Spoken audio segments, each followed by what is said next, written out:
Assalamualaikum warahmatullahi wabarakatuh. Ketemu lagi dengan saya Silvina Yulianti, NIM 202033100 dari Fakultas Keguruan dan Ilmu Pendidikan, Program Studi Pendidikan Guru Sekolah Dasar.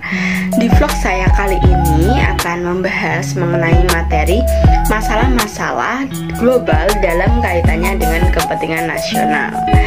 Kita simak bareng-bareng ya vlog saya kali ini. Selamat menyaksikan.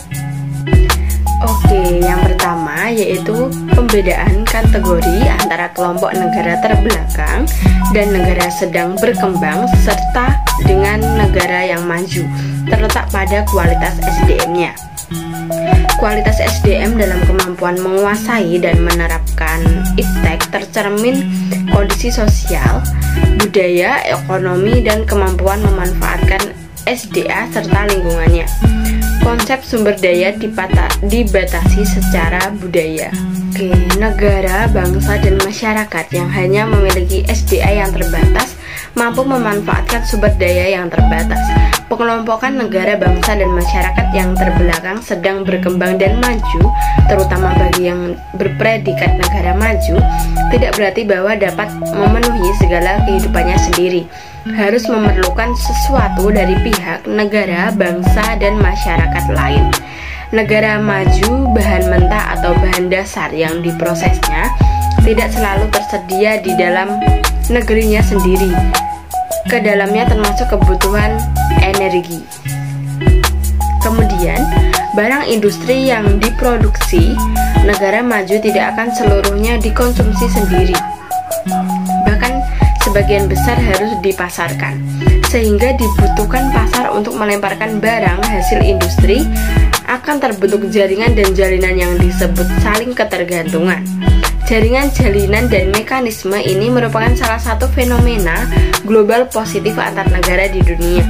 Saling ketergantungan tidak hanya di bidang ekonomi, melainkan juga di bidang sosial, budaya, dan politik.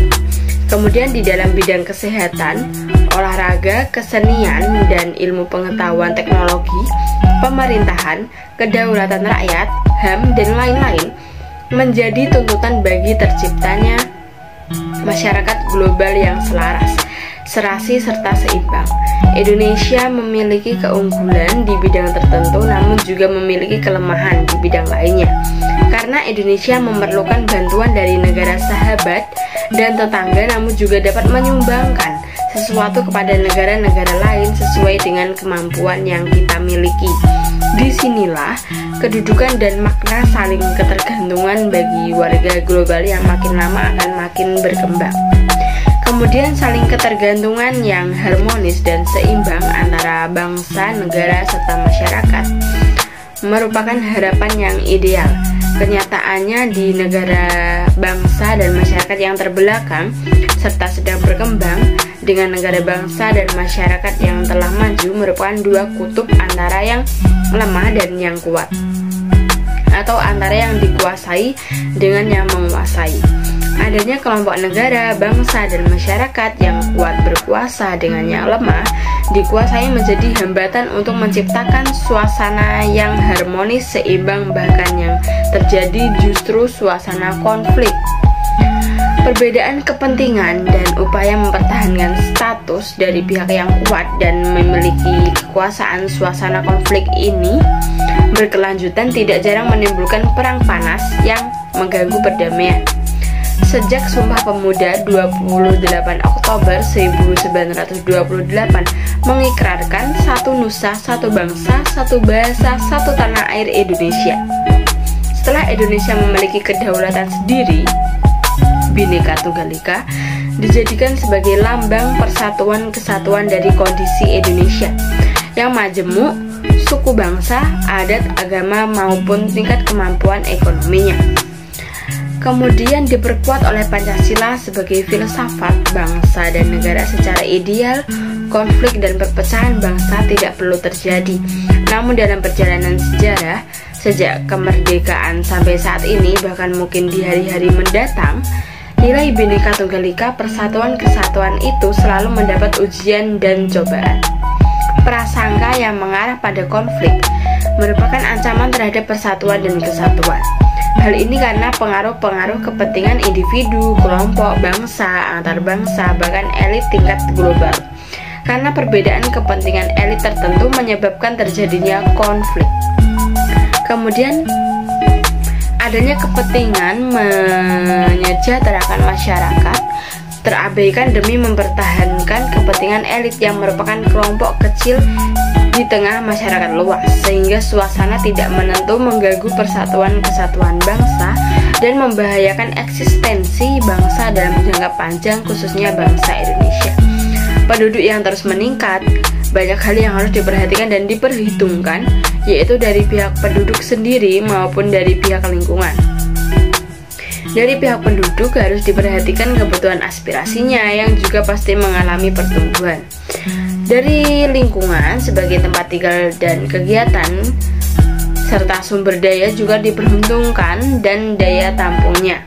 Kemudian kebutuhan penduduk yang majemuk, serta kuantitatif maupun kualitatif akan terus tumbuh dan berkembang. Pertumbuhan dan perkembangan itu tidak terlepas dari pengaruh kontak antar manusia pada lingkup lokal, nasional dan regional, bahkan global. Kontak antar manusia secara langsung melalui interaksi sosial dan alat transportasi dari kawasan ke kawasan lainnya meningkatkan kebutuhan ekonomi serta non-ekonomi. Kebutuhan ekonomi setidaknya meliputi pangan, sandang, kendaraan, dan papan. Kebutuhan sandang tidak hanya terbatas pada bahannya, melainkan juga menyangkut jenis yang dipengaruhi oleh perkembangan modern. Kebutuhan pangan terikat makanan tradisional setempat, melainkan juga jenis makanan mengglobal yang dikelola perusahaan seperti McDonald, Burger King, dan lain sebagainya. Kemudian kebutuhan yang menuntut kecepatan, sehingga kendaraan bermotor juga menjadi kebutuhan primer yang tidak dapat diabaikan. Kebutuhan penduduk sesuai dengan martabat manusia yang wajar tidak terpisahkan dari rumah yang memenuhi syarat kesehatan. Persoalan perumahan belum terpenuhi, terutama masyarakat miskin di dunia termasuk Indonesia. Dengan demikian, kemiskinan yang dialami umat manusia merupakan masalah global. 40% penduduk dunia ada dalam tingkat miskin yang serius. Martabat kemanusiaannya mengkhawatirkan terutama pangan, persediaan air, dan papan. Kota antar manusia yang tidak langsung melalui media informasi juga meningkatkan aspirasi penduduk terhadap kebutuhan hidup non-ekonomi yang meliputi pendidikan, kesehatan, rekreasi, dan lain sebagainya. Bagi masyarakat ekonomi kuat, pemenuhan aspirasi tersebut tidak menjadi masalah. Namun bagi masyarakat miskin, jangankan memenuhi aspirasi yang tarafnya tinggi, untuk memenuhi kebutuhan dasar masih sangat sukar dicapai. Kebutuhan penduduk termasuk aspirasinya menuntut tempat serta sumber daya untuk menjaminnya. Ditinjau dari dua sisi, kebutuhan dengan aspirasi di satu sisi, sedangkan lingkungan dengan sumber daya di sisi yang lainnya dapat dihadapkan pada suatu kesenjangan. Kebutuhan dan aspirasi penduduk cenderung hampir tidak ada batasnya, sedangkan lingkungan dan sumber daya memiliki daya dukung yang terbatas. Oleh karena itu, jika tidak diperhitungkan, direncanakan, dan dikelola dengan baik, akan menimbulkan kesenjangan sosial, ekonomi, dan lingkungan. Nah, kesenjangan sosial berupa tingkat kesehatan dan pendidikan yang rendah, kriminalitas yang tinggi.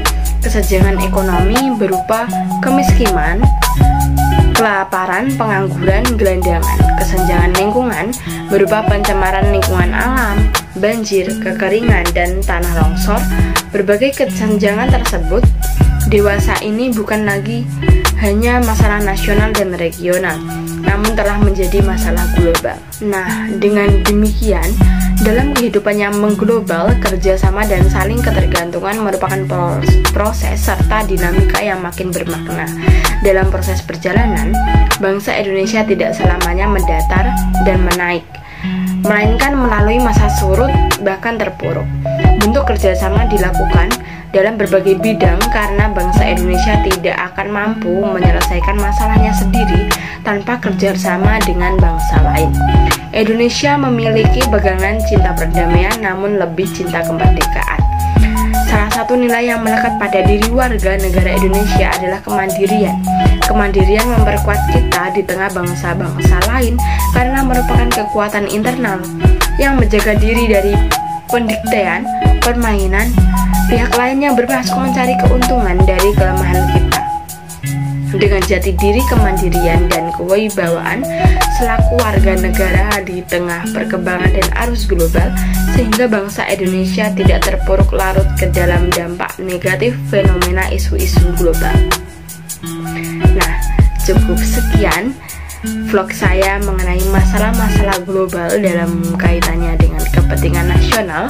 Semoga bermanfaat bagi saya dan bagi kita semua. Dan mohon maaf apabila saya ada salah-salah kata, dan jangan bosan-bosan untuk nonton vlog saya berikutnya ya. Terima kasih. Wassalamualaikum warahmatullahi wabarakatuh. Bye bye.